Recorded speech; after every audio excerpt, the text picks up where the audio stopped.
हाँ बच्चों, कैसे हो, क्या हाल है। पिछली क्लास तक हमने क्या चैप्टर कर लिया था, मीनिंग ऑफ सप्लाई, जो चैप्टर 2 था। चैप्टर 2 क्या था, मीनिंग ऑफ सप्लाई। उसका मैंने रिविजनरी वीडियो भी बना दिया है, वो भी जल्दी अपलोड कर दूंगा। अब हम क्या स्टार्ट कर रहे हैं, time of supply. Time of supply आपका कौन सा है, चैप्टर 4 और चैप्टर 5, टाइम ऑफ सप्लाई। अब टाइम ऑफ सप्लाई का मतलब, पहले तो ये चैप्टर 5 है, ये time and value of supply दोनों चीज़ें हैं इसमें। अभी आज हम क्या स्टार्ट करेंगे, सिर्फ time of supply, value of supply बाद में करेंगे। पहले तो मुझे इसका मतलब बता लेने दो। इसका मतलब क्या है बच्चों, सुनो। जीएसटी कब भरूं मैं, मुझे जीएसटी भरना कब है। टाइम ऑफ सप्लाई का मतलब सप्लाई कब हुई मानी जाएगी, कब सप्लाई हुई मानी जाएगी, और जिस समय सप्लाई हुई मानी जाएगी उसी समय क्या भरना होगा मुझे, जीएसटी। अब समझो कि आप हमारे पास पढ़ने आए, पहले दिन क्लास में बैठे, दूसरे दिन क्लास में बैठे, 10 दिन क्लास में बैठे, उसके बाद में आपने कहीं जाकर हमें फीस दी, उसके बाद आपने कहीं जाकर हमें क्या दी, फीस दी। अब उस फीस को जब आपने हमने दिया तो क्या होगा, जीएसटी कब भरूं, जब फीस आई, जब कोर्स पूरा हुआ, या जब पहले दिन हुआ। या गुड्स का है तो आज मेरे पास ऑर्डर आया, कल मैंने गुड्स बनाया, परसों तुम्हारे पास भेजा, उसके बाद तुम्हें बिल भेजा, उसके बाद में तुमने मुझे पेमेंट भेजी, तो इसका जीएसटी मैं कब भरूं। इसका समझ में आ रहा है, पढ़ने क्या जा रहे हैं, जीएसटी भरना कब है, टाइम ऑफ सप्लाई जब आ जाए। अभी आपको पहले क्या पता लग गया कि सप्लाई है तो जीएसटी भरना, मतलब सप्लाई है तो क्या देना है, जीएसटी देना है, ठीक है।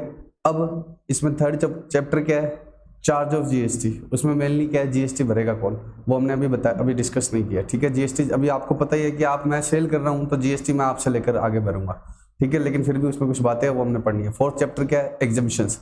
एग्जाम्पशंस का मतलब क्या है, जिन जिन सप्लाईज पर जीएसटी गवर्नमेंट ने क्या किया हुआ है, एग्जेम्प्ट। प्लीज, जिन जिन सप्लाईज पर गवर्नमेंट ने जीएसटी क्या किया हुआ है, एग्जेम्प्ट। एक मिनट,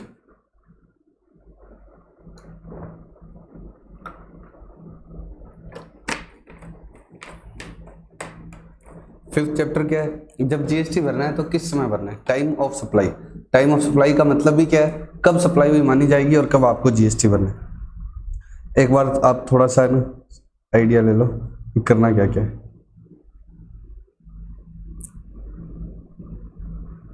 फर्स्ट चैप्टर तो बेसिक्स का है, ठीक है, उसमें तो कुछ नहीं बातें है नहीं। सेकंड चैप्टर क्या था, meaning of supply. Second chapter क्या था, सप्लाई का मतलब। थर्ड चैप्टर क्या है, चार्ज ऑफ जीएसटी। फोर्थ क्या है, एग्जेम्पशंस।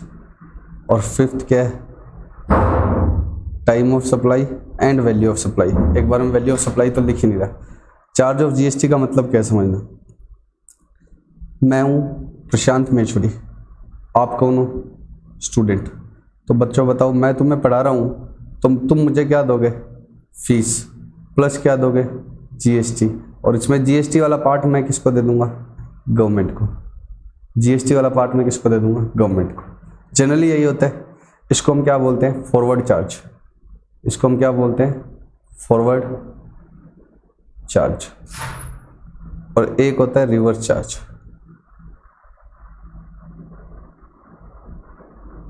एक होता है रिवर्स चार्ज। रिवर्स चार्ज का मतलब क्या है, जैसे बैंक है या इंश्योरेंस कंपनी है और ये एजेंट है, कौन किसको सर्विस प्रोवाइड कर रहा है, पहले ये बताओ, कौन किसको सर्विस प्रोवाइड कर रहा है। एजेंट किसको सर्विस प्रोवाइड कर रहा है, बैंक को। और एजेंट एम्प्लॉय भी नहीं है। अगर एम्प्लॉय होगा तब तो फिर क्या हो जाएगा, नेगेटिव लिस्ट में कवर हो जाएगा। अगर एम्प्लॉय होगा तो तब तो किस में कवर ही हो जाएगा, नेगेटिव लिस्ट में। तो एजेंट एम्प्लॉय तो है नहीं, तो एजेंट किसको दे रहा है सर्विस, बैंक को। एजेंट किसको सर्विस दे रहा है, बैंक को। तो रुपए कौन देगा, ये सर्विस गई, और रुपए कौन देगा, सॉरी ये रुपए गए। बैंक क्या है, रेसिपिएंट या रिसीवर। जैसे यहां पर स्टूडेंट कौन था, रिसीवर था। तो receiver pays GST to service provider या सप्लायर ऑफ सर्विस, और then supplier of service provides to pays GST to government. Generally this happens, but in this case देख लो यहाँ पर, receiver of service is bank. If bank pays GST to agent, then It may possible that agent does not pay to agent in turn does not pay GST to government.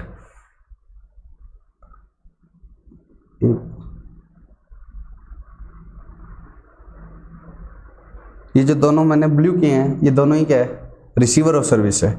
यहाँ पर receiver छोटा है, मैं ये नहीं कह रहा कि तुम छोटे हो, लेकिन समझो रिसीवर छोटा है और मैं अलग कलर करता हूँ, और सप्लायर क्या है, बड़ा। तो जनरली क्या होगा, supplier will recover GST, supplier will recover GST from receiver and supplier will pay to government. But इस केस में देखो सप्लायर ऑफ सर्विस क्या है, अब एजेंट क्या बोलेगा, एजेंट क्या कहेगा कि मुझे किससे जीएसटी लेना है, बैंक तुम मुझे क्या दो, जीएसटी दो, और मैं आगे गवर्नमेंट को दूंगा। तो ये मुश्किल है। क्यों मुश्किल है, क्योंकि एजेंट छोटा है। गवर्नमेंट के लिए भी ज़्यादा कन्वीनियंट क्या है कि बैंक डायरेक्ट ही हमें क्या देते हैं, जीएसटी। इसलिए इसको क्या बोलते हैं हम, रिवर्स चार्ज। रिवर्स चार्ज में क्या होता है, receiver of service, receiver of service सिर्फ क्या देता है, वैल्यू ऑफ सर्विस किसको देता है, प्रोवाइडर ऑफ सर्विस को, और जीएसटी रिसीवर खुद ही किसको दे देगा, गवर्नमेंट को। जीएसटी रिसीवर खुद ही किसको दे देगा, गवर्नमेंट को। जीएसटी रिसीवर खुद ही किसको दे देगा, गवर्नमेंट को। सुनो, जैसे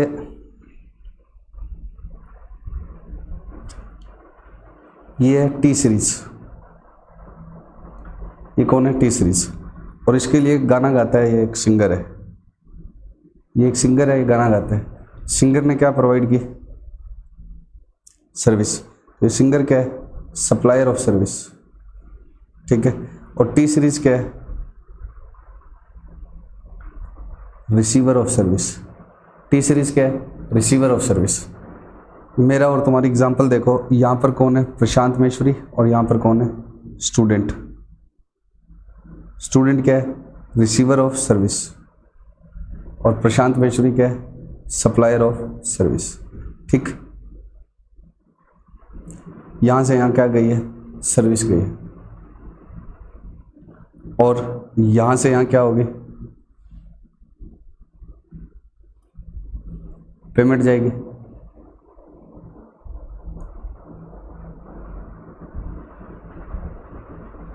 अगर आप सेकंड केस देखो तब तो गवर्नमेंट के लिए क्या कन्वीनियंट है, सेकंड केस मतलब ये जो बॉक्स में आ गया, बॉक्स पूरा नहीं बना रहा, ये लो बना देता हूँ।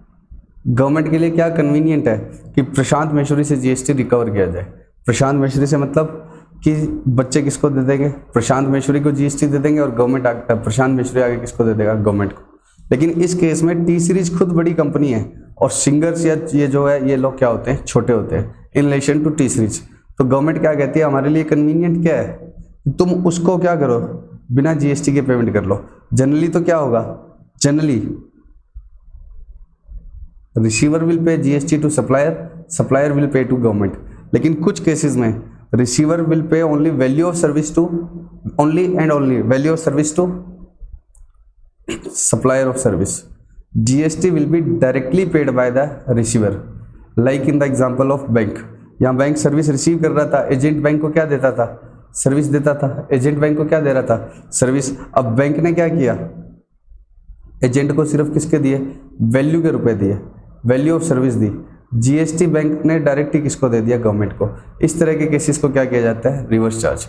रिवर्स चार्ज का मतलब क्या होता है, supplier of service will not recover GST from receiver of service. Receiver of service will directly pay GST to government.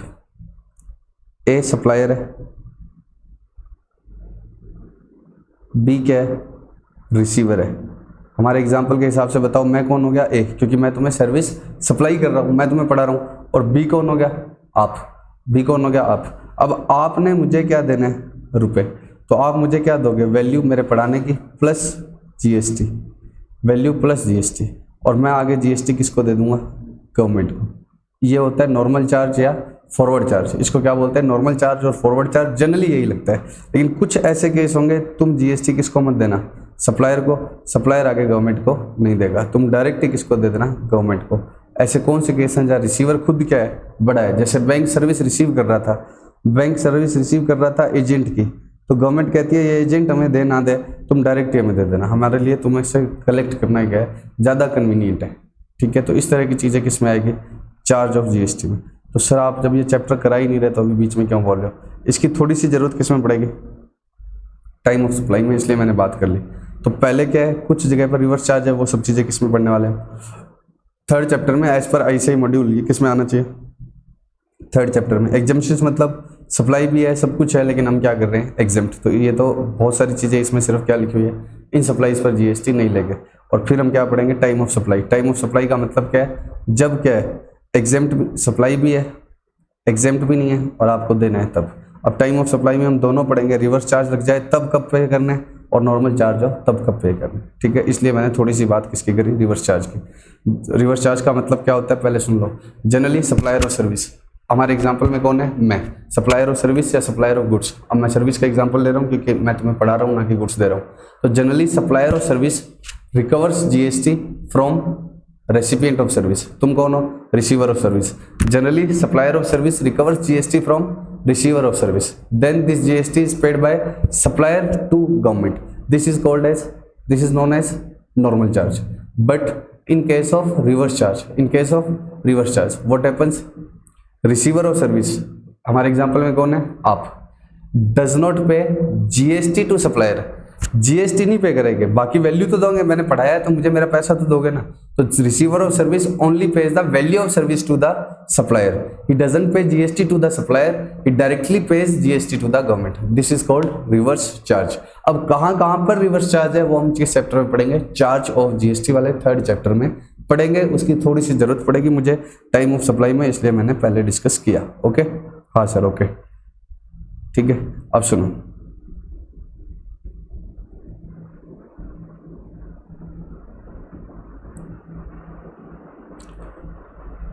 Time of supply definitions तो जब हमें आएगी तब पढ़ेंगे। अभी हम क्या पढ़ रहे हैं?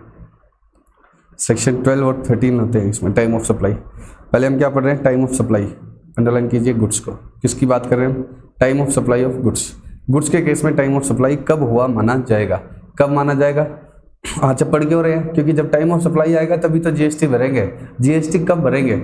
एक, मैंने जब आपको माल बेचा तो पहले आपने मुझे ऑर्डर दिया, फिर मैंने गुड्स बनाए, फिर मैंने आप तक पहुंचाए, फिर मैंने बिल भेजा, या बिल मैंने पहले भेजा, उसके बाद में, अभी बिल पहले क्यों भेजा मैं अभी आपको बताऊंगा, उसके बाद में आपने मुझे पेमेंट भेजी, तो मैं जीएसटी कब पे करूं? अब आप सामने बैठे होते तब तक ज्ञान दे देते। क्या ज्ञान देते? इस मोमेंट पर। फिर मैं क्या बोलता? ये मुझे आपको बताना है, मुझे आपको ये बताना है। तो time of supply of goods का मतलब क्या है? मुझे आपको बताना है कि सप्लाई ऑफ गुड्स के केस में जीएसटी कब भरना है। अभी तो मैंने इतनी सारी बातें आपकी क्यूरियोसिटी क्रिएट करने के लिए करी। अब इसका सबसे पहले सेक्शन 12, अच्छा जल्दी से एक बार सेक्शन बोलो। सेक्शन 7 तो आपके माथे में बैठ गया। 7 क्या है? अरे बोलो, मीनिंग ऑफ सप्लाई।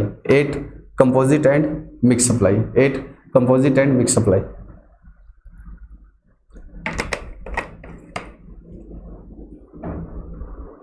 9 क्या नहीं? 252 goods, 2102 service, 231 consideration, 252 goods, 2102 service, 231 consideration. और भी किए हैं, मैं बाद में याद करूंगा। अब मैं सेक्शन 12 पर आ गया। सेक्शन 12 क्या है? The liability to pay tax on goods shall arise at the time of supply as determined in provisions of this section. तो ये तो मैंने आपको बता ही दिया। ये कह रहा है कि liability to pay tax on goods, अभी सर्विस की बात नहीं कर रहे हैं। तो मैं अगर एग्जांपल दूं कि हमारे केस में, तो आप कहना सर गलत एग्जांपल दे रहे हो। क्यों? हमारे केस में लगेगा ही, हम गुड्स बेच रहे हैं, आपको क्या नहीं, तो हम तो क्या कर रहे हैं? सर्विस दे रहे हैं, तो अभी तो ये सेक्शन लगेगा ही नहीं। Liability to pay tax on goods, liability to pay tax on goods, ये बात सिर्फ किस पर लगेगी? गुड्स पर। शेल अराइज, कब अराइज होगी? जीएसटी पे करने की लाइबिलिटी कब अराइज होगी? गुड्स पर। At the time of supply, कब? जब टाइम ऑफ सप्लाई आ जाए, at the time of supply. और वो कैसे आएगा? As determined in terms of the provisions of this section. तो ये कह रहा है कि जीएसटी पे करने की लाइबिलिटी टाइम ऑफ सप्लाई पर आएगी, जो किसके अकॉर्डिंग डिटरमाइन होगा? इन प्रोविजंस ऑफ दिस सेक्शन। तो कुछ बताया तो है नहीं। अब टाइम ऑफ सप्लाई कब आएगा ये कौन बताता है? सबसेक्शन 2।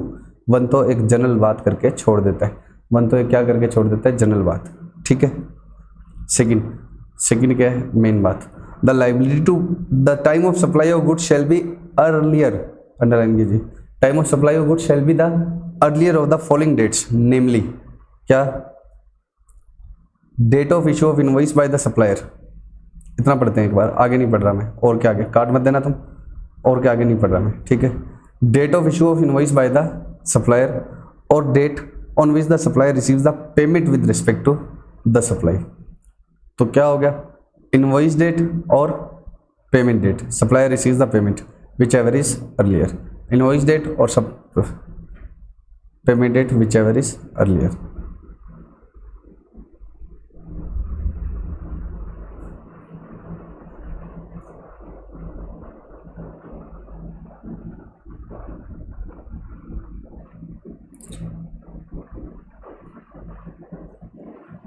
सुनना, mister A sold goods to mister B, mister A ने मिस्टर बी को गुड्स बेचे, तो मिस्टर ए नॉर्मल चार्ज है, तो मिस्टर ए क्या करेगा, रिकवर करेगा GST, mister A will recover GST from mister B and then mister A will pay to the government. तो when mister A will pay GST to the government, when invoice और payment whichever is earlier. मान लेते हैं mister A ने 1.5 को इस goods का क्या बनवाया, इनवॉइस बनाया, 1.5 को इस गुड्स का इनवॉइस बनाया, और मिस्टर बी ने पेमेंट कब करी थी, 2.6 को, 2.6 को। तो मिस्टर बी ने पेमेंट कब करी, 2.6 को। तो बताओ जीएसटी कब भरा जाएगा, 1.5 को, क्योंकि इन दोनों में से अर्लियर पॉइंट पर। तो सर अभी तक तो मिस्टर ए को मिस्टर बी से पेमेंट आई नहीं, तो वो जीएसटी की अपनी पॉकेट से भरेगा, यस अपनी पॉकेट से। टाइम ऑफ सप्लाई कब माना जाएगा, 1.5 को, 1.5 को। समझो बात को, मैंने यहां तुम्हें इनवॉइस दिया, तुमने मुझे यहां पेमेंट करी, मैंने गुड्स बेचा, मान लो जीएसटी 10% है, ठीक है, एक बार 1.10 का मैंने तुम्हें यहाँ इनवॉइस भेज दिया, तुमने मुझे पेमेंट करी यहाँ पर, तो मुझे ये 10,000 रुपये का टाइम ऑफ सप्लाई इनवॉइस वाले टाइम ही आ गया। तो एक बार जीएसटी में किससे भरूंगा, अपनी पॉकेट से, एक बार जीएसटी में किससे भरूंगा, अपनी पॉकेट से। और तुम यहाँ पर मुझे 1,10,000 दोगे, उसमें 10,000 रुपये जो मुझे तुमसे लेकर, ये 10,000 मुझे तुमसे लेकर आगे गवर्नमेंट को भरने हैं, लेकिन यहाँ हुआ क्या, मुझे भरने पड़े पहले और बाद में तुमसे लिए, उल्टा हो गया, पहले क्या करे, भरे और फिर तुमसे लिए, क्योंकि टाइम ऑफ सप्लाई क्या है, इनवॉइस और payment whichever is earlier. तो सर सिंपल सी बात है, क्या सिंपल सी बात है, इनवॉइस बनाओ ही मत, डॉक्टर ने कहा इनवॉइस पहले बनाने का, यहाँ आप इनवॉइस बनाओ ही मत, पेमेंट आए तभी क्या बनाया करो इनवॉइस। जरा पढ़े उसको वापस जो हमने छोड़ दिया था, होशियार है आप ही हो क्या, देखो क्या लिखा हुआ है, the date of invoice by the supplier और last date on which he is required under section 31 to issue the invoice with respect to such supply. तो ये कह रहे हैं आप इनवॉइस तो इशू ही नहीं करोगे, तो इनवॉइस इशू नहीं करोगे तो क्या है, हम बता रहे हैं लास्ट डेट ऑफ इनवॉइस, किस सेक्शन में, 31 में, सेकंड मॉड्यूल में आएगा, अभी करेंगे हम, लेकिन 31 थोड़ा सा ताकि तुम्हें पता लगे। या तो डेट ऑफ इनवॉइस दे लो, और आप जानबूझकर इनवॉइस ना इशू करो, इसलिए हम क्या बता रहे हैं, लास्ट डेट ऑफ इनवॉइस बता रहे हैं। तो डेट ऑफ इनवॉइस और लास्ट डेट ऑफ इनवॉइस, उन दोनों में से एक फिक्स कर लो, डेट ऑफ इनवॉइस और last date on which he is required to issue invoice, ठीक है। और दूसरा क्या है, date of payment whichever is earlier, ठीक है। अब सुनना ध्यान से, 1 मिनट। तो जीएसटी वालों ने इनवॉइस की लास्ट डेट खुद बता रखी है कि तुम्हें इस दिन तक क्या करना है, इनवॉइस इशू करना है। एक बार आप वो देखो, सेक्शन 31 टैक्स इनवॉइस, ये मैं पूरा यहाँ पर नहीं करूँगा, ये कहाँ पर करूँगा मैं, सेकंड मॉड्यूल जब हम करेंगे, इनवॉइस का पूरा बड़ा चैप्टर है टैक्स इनवॉइस का, देख लो आप सेकंड मॉड्यूल में, विश्वास नहीं है तो, ठीक है।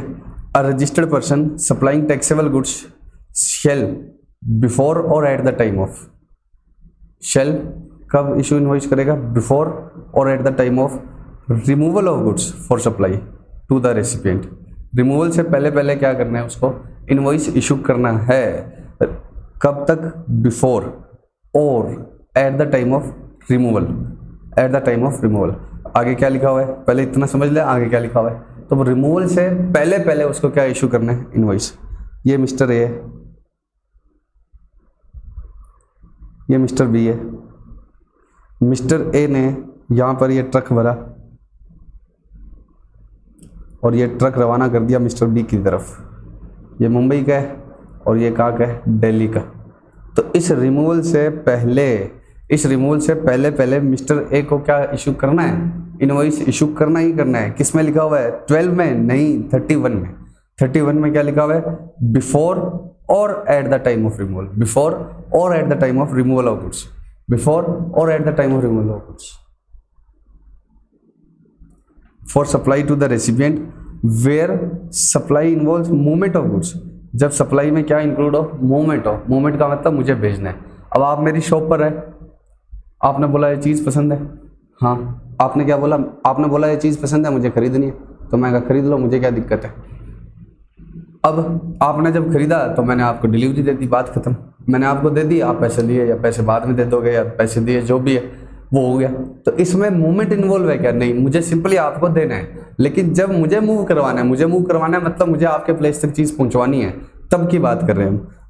क्योंकि ये बात ही कब लिख रहा है, ये तभी लगेगी where the supply involves movement of goods. Movement of goods का मतलब मुझे आपके लोकेशन पर आपकी चीज़ पहुंचवानी है। तो जब मैं आपके लोकेशन पर यहाँ पहुंचे, इससे पहले पहले इनवॉइस इशू करना है? नहीं, या रिमूवल से पहले पहले क्या इशू करना है? इनवॉइस। रिमूवल से पहले पहले ही मुझे इनवॉइस इशू करना है, ठीक है।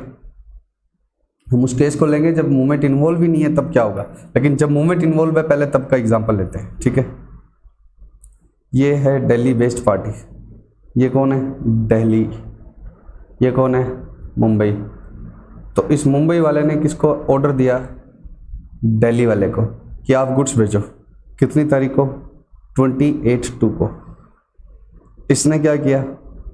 5 मार्च को गुड्स क्या किए? रिमूव किए। रिमूवल किया 5 मार्च को। 8 मार्च को इसने क्या किया? इनवॉइस इशू किया। और 20/6 को इसको क्या मिली? पेमेंट मिली मुंबई से। इसको पेमेंट मिली मुंबई से। अब आप मुझे बताओ इनवॉइस कब इशू करना चाहिए था? 5/3 से पहले पहले, as per section 31। As per section 31 invoice was required to be issued on और बिफोर 5/3। बट इसने कब इनवॉइस इशू किया है? 8/3 का। तो वो हम इनवॉइस वाले चैप्टर में पढ़ेंगे कि ये इन्फ्रिंजमेंट हो गया, इसमें सेक्शन 31 का इन्फ्रिंजमेंट हो गया, तो क्या पेनल्टीज लगेगी, वो हम इनवॉइस वाले चैप्टर में पढ़ेंगे। किस चैप्टर में मिलकर पढ़ेंगे? इनवॉइस वाले में। आइडियली इनवॉइस कब इशू हो जाना चाहिए था एज पर सेक्शन 31? 5/3 या उससे पहले। बट इसने कब इशू किया है? 8/3 को। सेक्शन 31 क्या कहता है? लास्ट डेट ऑफ इनवॉइस क्या है? In case goods involves movement of goods, Delhi से मुंबई भेजना है तो मूवमेंट ऑफ गुड्स इन्वॉल्व है, तो क्या होगा? 5/3। तो सेक्शन 31 क्या कहता है? रिमूवल या उससे पहले पहले। हाँ, 2/3 को कर सकता था, 1/3 को कर सकता था, कभी भी कर सकता था, पहले कर सकता था, लेकिन बाद में नहीं। रिमूवल से पहले पहले आपको क्या इशू करना होता है? इनवॉइस इशू करना होता है, ठीक है। अब सेक्शन 12 पर आते हैं। सेक्शन 12 क्या कहता है? टाइम ऑफ सप्लाई क्या है?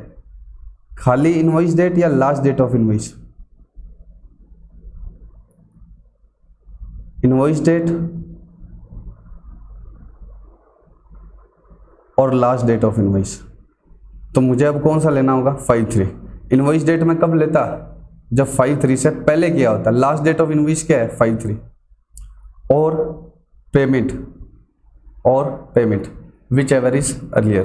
तो इनवॉइस डेट तो मेरे काम की नहीं है, क्योंकि 8/3 बाद में आ रही है। 8/3 क्या आ रही है? बाद में। तो मैं क्या देखूंगा?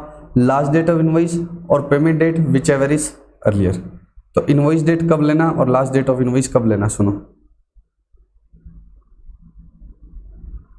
अरे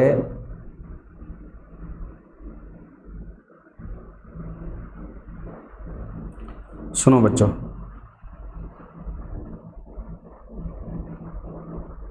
यहां हुए goods remove, removal of goods. तो ये क्या होगी आपकी? Last date of invoice. अगर आपने इनवॉइस इससे पहले इशू कर दिया, तब तो आपको क्या लेना है? ये वाली डेट, इनवॉइस और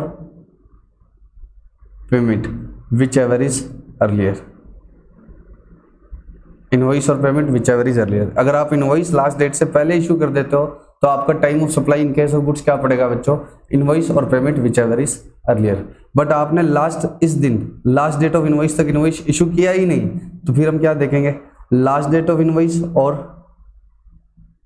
payment whichever is earlier. मैं आपके सामने एग्जाम्पल बनाता हूं, आप मुझे बताना।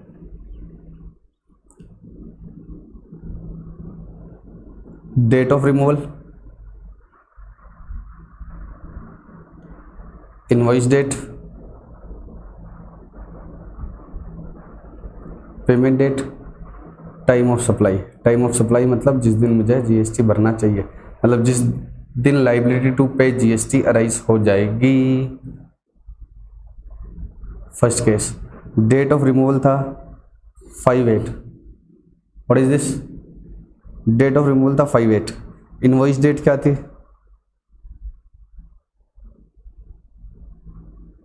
4/8। और पेमेंट डेट क्या थी? 4/7। 5/8, 4/8, 4/9, 5/8, 9/8, 4/7, 5/8, 9/8, 4/9। अब आपको मुझे हर केस में क्या बताना है बच्चों? Time of supply as per section 12। Time of supply as per section 12। एक बार सुनो बच्चों मेरे, कोई मज़ा नहीं है ऐसे पढ़ाने में, लेकिन पढ़ा रहे हैं। सुनो, सेक्शन 12 क्या कहता है? पहले ए क्लोज ढूंढ देना। ए क्लोज क्या है? Date of invoice. जनरली आपको क्या लेना है? Date of invoice. लेकिन आप उस दिन तक ना करो, किस दिन तक? Last date on which is required to issue invoice. तो फिर क्या लेना पड़ेगा? Last date of invoice. तो डेट ऑफ इनवॉइस और last date of invoice select, इसमें से एक चुन लो, इन दोनों में से एक। और फिर क्या है? Date on which supply receives the payment with respect to such supply whichever is earlier. और लास्ट डेट ऑफ इनवॉइस क्या है? लास्ट डेट ऑफ इनवॉइस क्या है? अब आप मुझे इसका आंसर 2 स्टेप में दो। पहले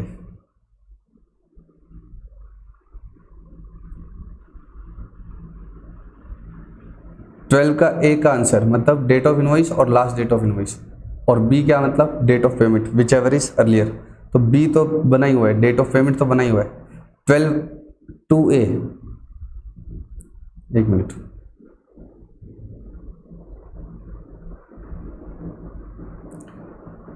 (12)(2)(a).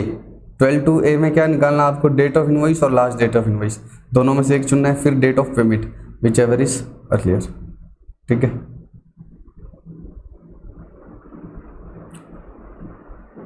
बताओ 5/8 और 4/8। लास्ट डेट ऑफ इनवॉइस क्या थी? 5/8, क्योंकि डेट ऑफ रिमूवल ही क्या होती है? Last date of invoice. तो मैंने तो 5/8 से पहले ही इनवॉइस इशू कर दिया, तो मुझे क्या देखना पड़ेगा? 4/8। और 4/8 और 4/7, ये तो ए का आंसर आ गया। ये किसका आ गया? 12(2)(b) का। इन दोनों में से अर्लियर क्या है? 4/7। तो लाइबिलिटी कब अराइज होगी? 4/7 को। फिर से देखो, यहाँ date of removal last date था, और मैंने इनवॉइस अब भी क्या कर दिया? रिमूवल से पहले इशू कर दिया। तो मुझे अभी भी क्या से देखनी है? Invoice date. इन दोनों में से कौन सी आ गई? दोनों ही केस में 4/8। लेकिन इस बार डेट ऑफ पेमेंट आगे है, तो मुझे जीएसटी की लाइबिलिटी कब अराइज होगी? 4/8। तो पहले तो इन दोनों में से एक कर लो, इन दोनों में से एक, वो आ गई ये वाली, और फिर इन दोनों में से जो अर्लियर हो, इन दोनों में से जो अर्लियर हो। लास्ट डेट ऑफ इनवॉइस क्या है? 5/8। क्या लास्ट डेट ऑफ इनवॉइस तक इनवॉइस इशू हुआ है या उससे भी लेट इशू हुआ है? उससे भी लेट हो इशू है। तो इनवॉइस डेट भले ही 9/8 है, लेकिन लास्ट डेट ऑफ इनवॉइस क्या थी? 5/8। तो 5/8, तो ये क्या आ गया? 12(2)(a), 12(2)(b क्या है? 4/7। इन दोनों में से अर्लियर क्या है? 4/7, और 5/8 में से 4/7। पक्का? तो पहले आपको इन दोनों में से एक चुनना है, फिर जो एक आया वो, और जो ये एक आया वो, और इसमें से जो क्या आएगा? अर्लियर आएगा। और इन दोनों में से एक कैसे चुना जाएगा? अगर डेट ऑफ रिमूवल क्या है? डेट ऑफ रिमूवल पहले है, जैसा कि इस केस में, तब तो क्या आएगा? Date of removal. लेकिन डेट ऑफ रिमूवल पहले नहीं है, तब क्या आएगा? Date of invoice. तब क्या आएगा? Date of invoice. क्योंकि आपको क्या देखना है? एक्चुअली लेनी तो है इनवॉइस डेट, लेकिन लास्ट डेट तक इनवॉइस इशू नहीं करते हो, तब फिर कौन सी लेनी है? Last date of invoice. इन दोनों में से एक आ गया, और date of payment whichever is earlier. बताना।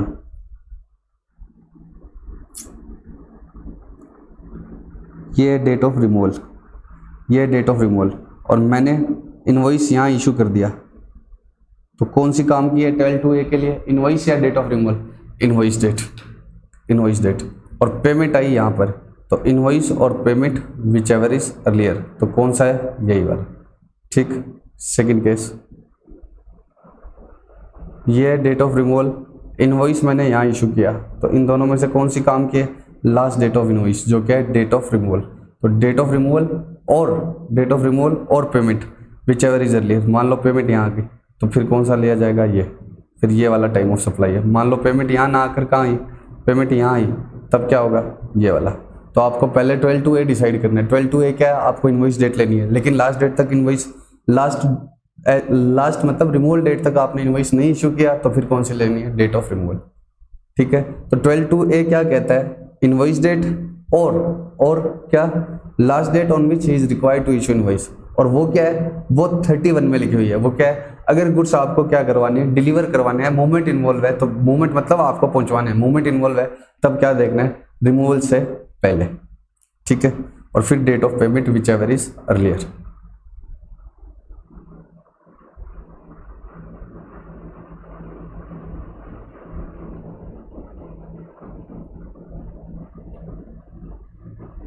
देखो बच्चों,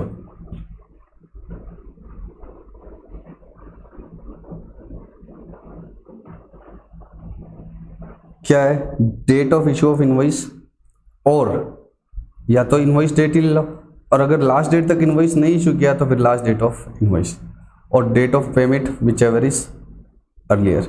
इसमें लिखा हुआ है 12/2 में। 12/1 तो क्या कहते हैं, लायबिलिटी उस समय आ जाएगी जब क्या हो जाए, टाइम ऑफ सप्लाई आ जाए।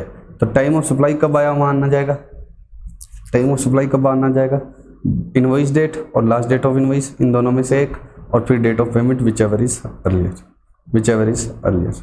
ठीक है, अब लास्ट डेट ऑफ इनवॉइस क्या है, जब मूवमेंट इन्वॉल्व हो तब तो क्या है, रिमूवल से पहले। जब मूवमेंट इन्वॉल्व हो ही ना तो क्या है, डिलीवरी ऑफ गुड्स और making available thereof to the recipient in any other case. In any other case का मतलब जब क्या इन्वॉल्व नहीं है, मूवमेंट इन्वॉल्व नहीं है।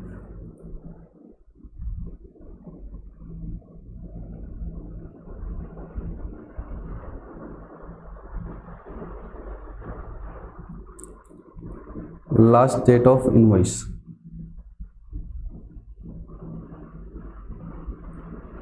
सेक्शन 31।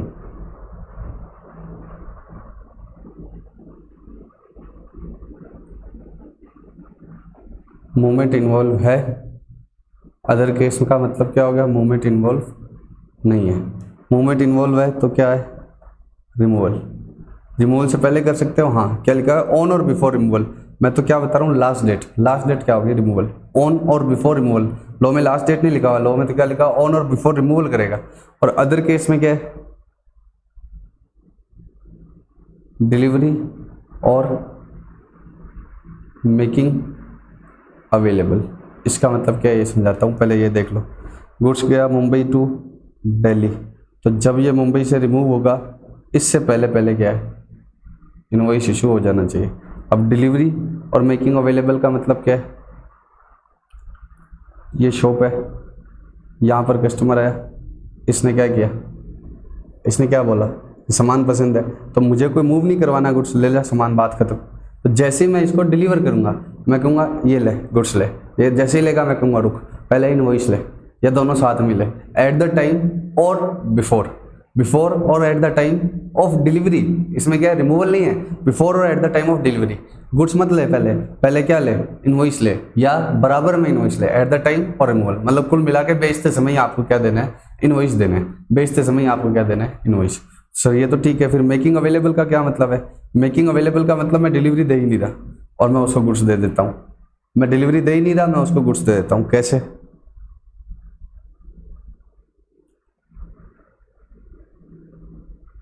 तुम्हारी साइट पर तुमने सोफ़ा बनवाया मुझसे, तुम्हारी साइट पर मुझसे क्या बनवाया, सोफ़ा, तो मैं तुम्हारी जगह पर आकर क्या बना रहा हूँ, सोफ़ा। दे तो गुड्स ही रहा हूँ, तुम्हारी जगह पर आकर क्या कर दिया मैंने, सोफ़ा बना दिया। ठीक है, तुम्हारे हिसाब से तुमने बताया मुझे इस तरह का डिज़ाइन है, ऐसे ऐसे बनना चाहिए, बन गया। अब कब बना हुआ माना जाएगा, जब मैं तुम्हें अवेलेबल करा दूंगा कि हाँ मैंने अपना सारा काम कर दिया, ये क्या हो गया, सोफ़ा हो गया। तो जैसे ही मैंने तुम्हें अवेलेबल करवाया, उसी समय मुझे क्या देना चाहिए, इनवॉइस। उसी समय मुझे क्या देना चाहिए, इनवॉइस। क्योंकि इसमें भी रिमूवल इन्वॉल्व थोड़ी है कि मैं तुम्हें यहाँ से कहीं और से ला रहा हूँ, मैं तो रॉ मटेरियल लाया था, जो पर्टिकुलर गुड्स जो तुम्हें चाहिए था वो क्या है, जैसे तुम्हें अवेलेबल करवाया। या ऐसे समझ लो कि मेरे गोडाउन में माल पड़ा हुआ है, मैंने तुम्हें माल दिखाया था, तुम और मैं घूमने गए थे, ठीक है, मेरे गोडाउन में, उस समय तुमने गुड्स देख लिए थे। अब तुम वापस आए कि वो वाली चीज़ है, या तुमने कोचिंग तुमने देखी हुई है ना, कोचिंग में तुमने बोला कि सर 2 नंबर रूम में जो क्या पड़ा हुआ है, एलईडी पड़ा हुआ है वो हमें खरीदना है, मैं कहा ठीक है कब मर्जी उठवा लेना, पैसे दे दो या पैसे भी बाद में दे देना, मैंने तुम्हें बेच दिया है, अब मैंने तुम्हें अवेलेबल करवा दिया है, मैंने तुम्हारे लिए क्या कर दिया अवेलेबल, मेरे गोडाउन में से क्या है अवेलेबल पड़ा हुआ है, ठीक है, तो वो क्या है eight the time of making available, ना मैं तुम्हें डिलीवरी दूंगा, मैं तुम्हें दूंगा ही नहीं, तुम्हें जब ले जाना हो ले जाना, तुम्हारे लिए अवेलेबल है वो, ठीक है।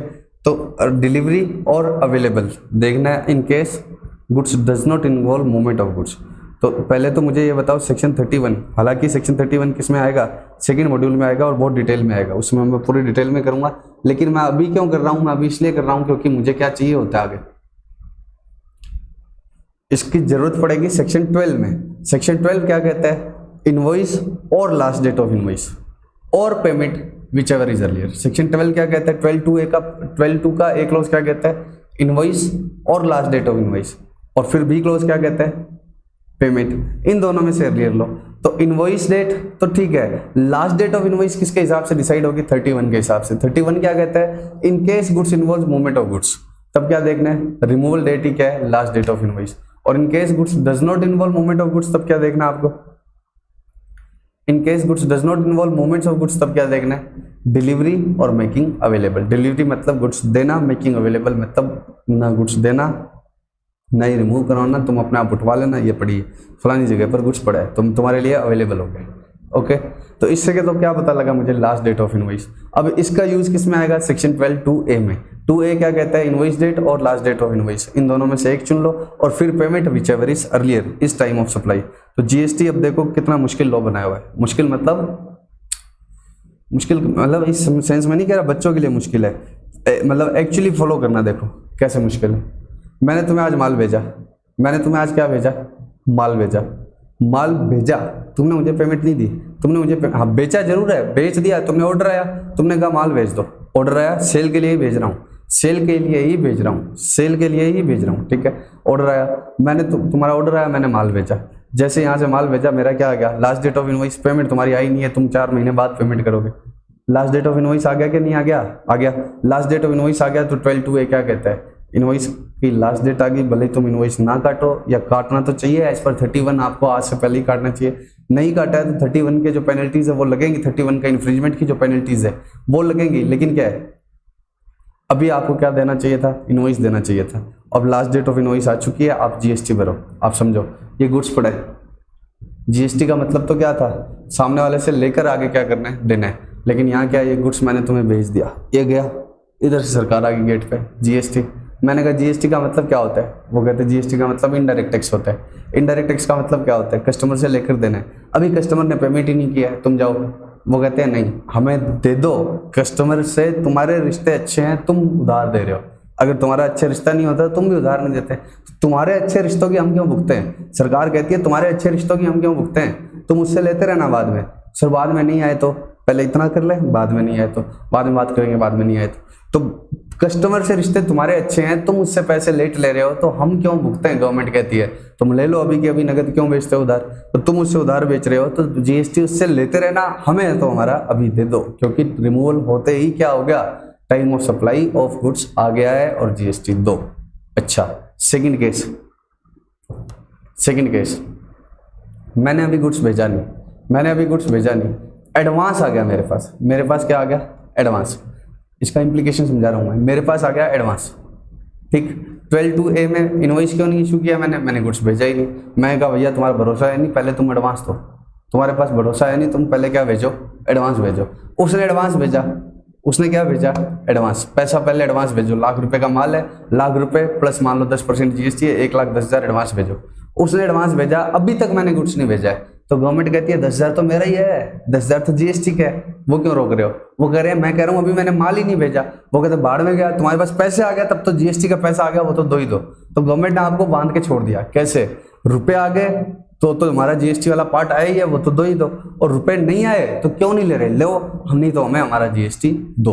तो इनवॉइस और payment whichever is earlier का मतलब समझ रहे हो प्रैक्टिकली कितना मुश्किल हो गया, कि पेमेंट आ गई तब तो मैं दे दूं, कोई दिक्कत नहीं है, पेमेंट आई नहीं है, मैंने इनवॉइस इशू कर दिया, सर आप इनवॉइस इशू मत करो, लास्ट डेट ऑफ इनवॉइस से पकड़ लेंगे, और लास्ट डेट ऑफ इनवॉइस से क्या मांग लेंगे, जीएसटी। गवर्नमेंट कहती है गुड्स रिमूव कर दिए हैं, माल बेच दिया है, बात खत्म, इनवॉइस इशू करो और जीएसटी दो, बात खत्म। हाँ आप माल उससे पैसे लेट लेते हैं तो हमें कोई मतलब नहीं है, आपका अच्छा रिश्तेदार है, आप जीवन भर मतलब, हमें हमारा क्या दो, जीएसटी। पक्का? सर बाय डेट्स का क्या होगा? मान लेंगे, कर लेंगे डिस्कस, अभी हमने स्टार्ट ही किया जीएसटी। ठीक, एक मिनट सुनो। तो इम्प्लीकेशन समझ में आ रहा है ना, इनवॉइस और payment whichever is earlier का, अब समझना।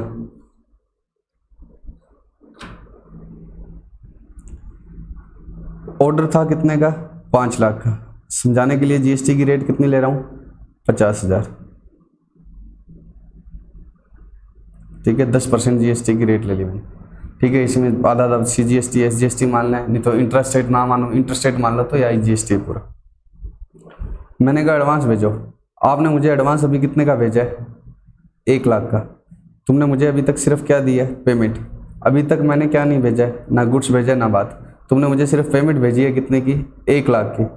तो क्या मैं 1 लाख के अंदर जो जीएसटी है मैं क्या मानूंगा? अगर 10% जीएसटी की रेट है, या तुमने मुझे पेमेंट 1,10 की भेजी है, तो मैं इसका क्या मानूंगा? 1,10 के अंदर जीएसटी है कितने का? 1 लाख का वैल्यू ऑफ गुड्स है और 10,000 का क्या है? जीएसटी। ये जितना भी रुपया आया है वो कितने पर है? जीएसटी समेत आया है। गवर्नमेंट कहती है ये जो भी रुपया आया है वो क्या आया है? जीएसटी के साथ आया है। चाहे एडवांस वो एक मुश्त भेज रहा है बिना जीएसटी बताए, तो भी आपको क्या मानना पड़ेगा? ये रुपया किसके साथ आया है? जीएसटी के। तो अब मुझे बताओ कि मैं टोटल जीएसटी भरूं या 1 लाख के अंदर जो जीएसटी आया है वो भरूं? मैं टोटल जीएसटी तो कितना बनता है? 50,000। 5 लाख का माल तुम्हें भेजने वाला हूँ, 5,50,000 का है, जीएसटी के साथ है। 5 लाख का गुड्स और 50,000 का जीएसटी। लेकिन अभी तुमने मुझे एडवांस भेजा है, वो भी कितने का? 1,10,000 का। तो मुझे 1,10 के अंदर जितना जीएसटी है उसी का ही क्या आया है? टाइम ऑफ सप्लाई आया है, उसी का ही टाइम ऑफ सप्लाई आया है। ऐसे तो तुम मुझे 1 रुपये का एडवांस भेज दो, मैं जीएसटी भरना पड़ जाएगा जेब से पूरा 50,000? नहीं। तो ये कहता है कि टाइम ऑफ सप्लाई के लिए आपको क्या देखना है? देखो,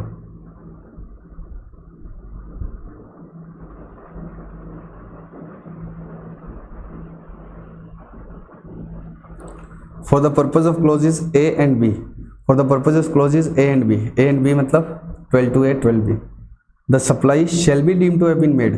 कितनी सप्लाई मानी जाएगी? To the extent it is covered by the invoice और एज द केस में भी पेमेंट।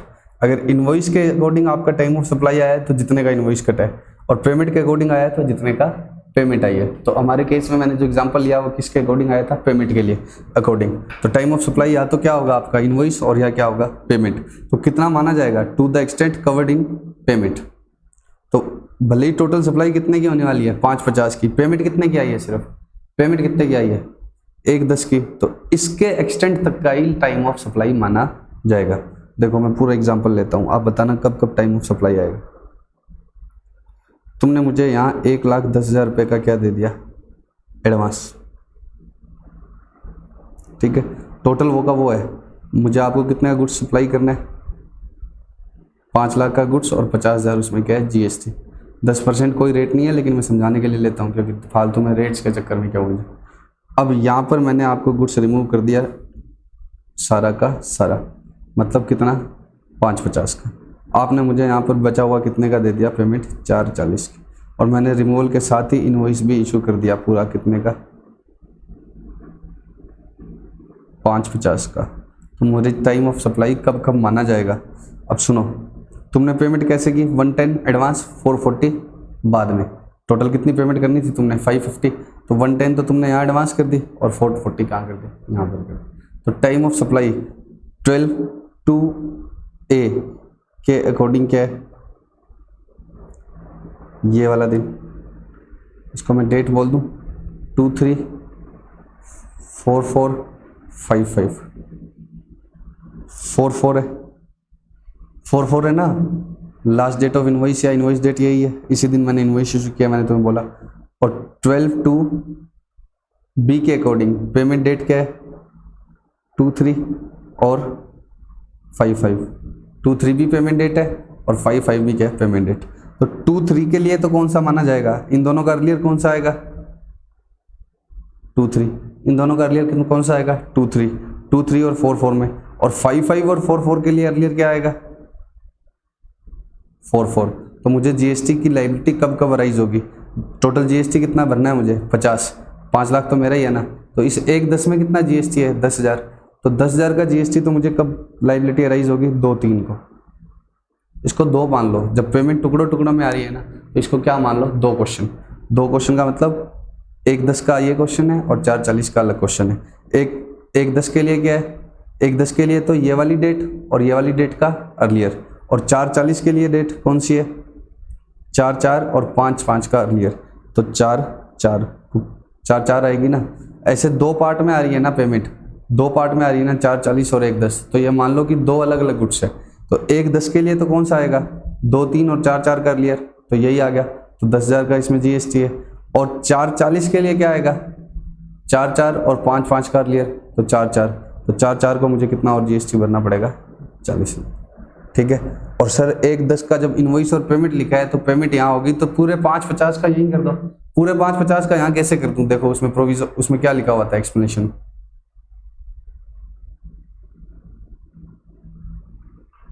क्या लिखा हुआ था देखो, for the purpose of clauses A and B the supply shall be deemed to have been made to the extent it is covered by invoice और as the case में भी पेमेंट।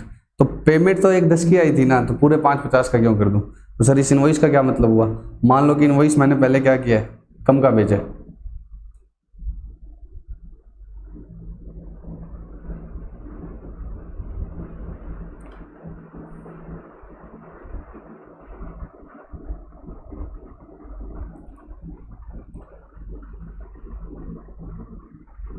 यहाँ पर रिमूवल किया मैंने, यहाँ पर गुड्स रिमूव किए।